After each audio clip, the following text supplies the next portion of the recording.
Hey everyone! Today we're going to talk about a fairly advanced topic, which is how to spot critical positions in your game. Now, what's a critical position? That's a situation where one move or plan can significantly change the position. So this might sound quite abstract, so let me give you 3 useful indicators to know whether you might have a critical position or not. And the first is the appearance of forcing continuations. So let's see this position as an example. Here it is white to play. White has a great position, white has very active pieces. Even this rook is eyeing this pawn a5.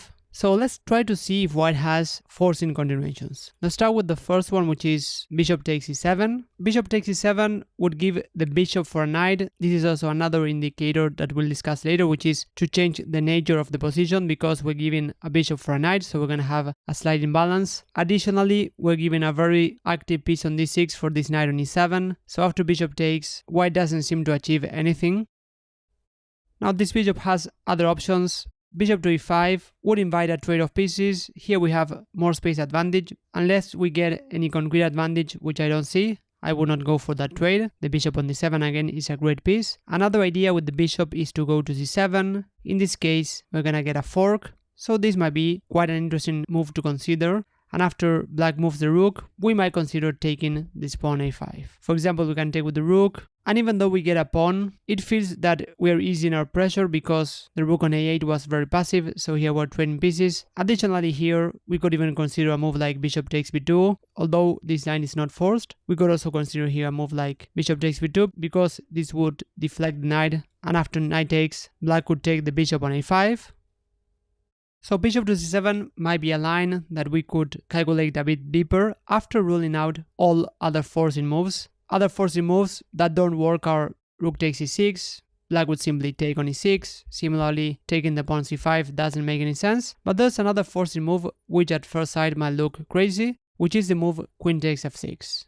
We sacrifice the queen, and after king takes, if we don't have anything forcing, black is going to get a lot of extra material. But here the move bishop to e5 is another forcing move that was played, and the king only has 2 squares. It can go to f5 or to g5. After king to f5, white will force a checkmate with rook to f4, bishop to f6, and then rook to h4.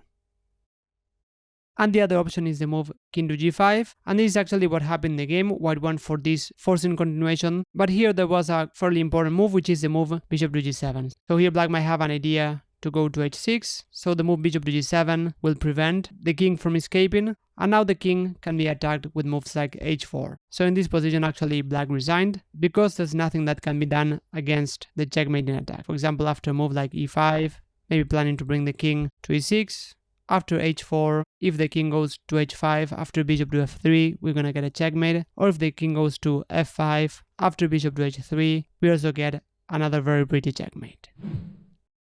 So positions with a lot of forcing lines can definitely become critical because we might force an advantage or save a bad position. And another important indicator to spot critical positions are those positions where we can change the nature of the game. So let's start with this position to try to understand this idea better. So here this black to play. White has a big threat, taking on e7, forking the king and the queen. So in this position, black took on d5. This is changing the character of the position because here we had a slight imbalance, a bishop against a knight. And after taking on d5, white has the option to change the pawn structure, as we'll see. Changing the pawn structure is a big change in the position. In hindsight, it was probably better to go rook to f7. This was a bit more flexible. Black might take on d5 later on. Because after bishop takes, here white has a lot of options to change the position. Let's evaluate the 3 options that white has. Here one idea was to take with the e-pawn. This was actually a very interesting change in the pawn structure because now the pawn e7 is a backward pawn. So white might try to double rooks on the e-file and attack it. So here white is definitely pressing. White has a slight advantage. And here black cannot get rid of this backward pawn with the move e5 because white would simply take en passant, again changing the pawn structure. And now black is going to get this isolated pawn on d6 that is also going to be a target. So this position is going to be a clear advantage for white that is going to be pressing the whole game. So after bishop takes, this is definitely a critical moment. Taking with the e-pawn was a good option. Let's evaluate the other pawn alternative, which is to take on d5 with the c-pawn. Now in this case we get a symmetrical pawn structure. Whenever we have asymmetry, if we have similar pieces, then the position should normally be fairly equal. but here white has a bit more activity. But after a move like queen to d7, black is ready to try to trade some pieces, and in this position black is holding the balance. White might try an additional idea to change the position by going e5, but in this case we're gonna get a few trades. And now here black has to be a bit careful because e6 might be an idea, but after taking on e5 and queen takes, both sides get isolated pawns. Black might go rook to d8, putting some pressure on d5, so black seems to be holding in this case. And the other option that was played in the game was queen takes d5, so here white doesn't change the pawn structure, white is aiming for activity. The queen on d5 is nicely placed, giving a check. e6 is not possible because white would take on d6, and after king to g7, if black manages to consolidate, for example after queen to c6 and then rook to c8, the position might be fairly balanced, so in a way this is still critical for white. If white wants to push for an advantage, white might need to do something concrete, which is what white did in the game. White went for c5, again going for another change in the position, planning to activate the rook. Take on d6 is a big threat, so black took on c5, and after rook takes, now we get asymmetrical pawn structure, but white has more activity, so black still needs to be careful. Here black went e6, and after queen to c4, white is ready to invade on c7. White is also eyeing the pawn e6, so this position is actually quite uncomfortable for black. Here black went queen to e8, black had the move queen to d8, which was a better option, keeping an active queen. And then rook to f7 might come, trying to hold the 7th rank. And the point is that white cannot take on e6 because after queen to d4 we get a fork and black will pick up the rook. But in the game after queen to e8, here white played another interesting move. White went e5, and now black has to make a decision. Black went f5, and the point is that after taking on e5 and rook takes, we get another change in the pawn structure where white is going to press because the pawn on e6 is fairly weak. So black tried f5, and after rook to d1, white has much better pieces, so white has a clear advantage and won the game in just a few moves. Let's see the rest of the game because it was quite pretty. After rook to f7, rook to d6, putting pressure on e6, rook to d8. In this position, white kept on pressing with rook to c7. White didn't want to pick up the pawn e6 and then help black activate the rook on the d file. So white went rook to c7. If black takes on d6, white will get a very strong pass pawn on d6. So black tried to hold with rook f to d7, but here white found a very pretty finish after taking on d7 and then queen to b5. This rook on d7 is pinned, so it cannot leave the 7th rank. So here black resigned because after rook takes, white will simply pick up the queen on e8. And before I move on with the last idea, if you want to seriously improve at chess, I have a free course that will provide you with a training plan for that, so feel free to check the link in the description. And the last indicator to spot a critical position is facing unexpected moves by your opponent. So whenever you have those situations, you should definitely not play automatically. So let's see an example where we have a potential for forcing moves. So this should already tell us that this position has to be evaluated carefully. For example, here white could take on b4, white could also take on d4. Black's idea is that after taking on b4, black will capture the bishop on e3. Here white could take on d4 with the knight. That's a reasonable option for white.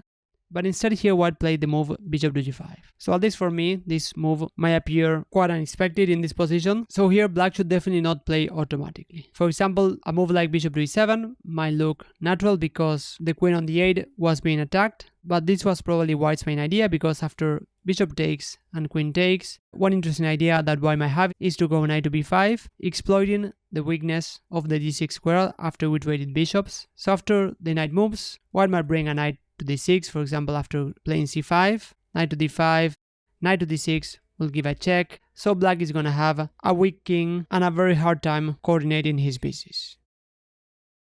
So after bishop to g5 we definitely have a critical position. Black needs to be careful. Instead of going bishop to e7 and trading bishops, a move like queen to d7 might look sensible, but also remember the first indicator to look for forcing moves in the position, which is what black did. Here black played the very nice d takes e3, sacrificing the queen, and after bishop takes and rook takes, white is in no time to take the knight because the rook is attacking the queen. There's also an idea to take on b2, so we get quite a mess where white also has to be quite careful. So queen to b3, defending the pawn on b2, and after c takes and queen takes, we still have a very complex position. If black plays natural moves like knight to c6, then white might go c5, attacking the knight and planning to take on b7.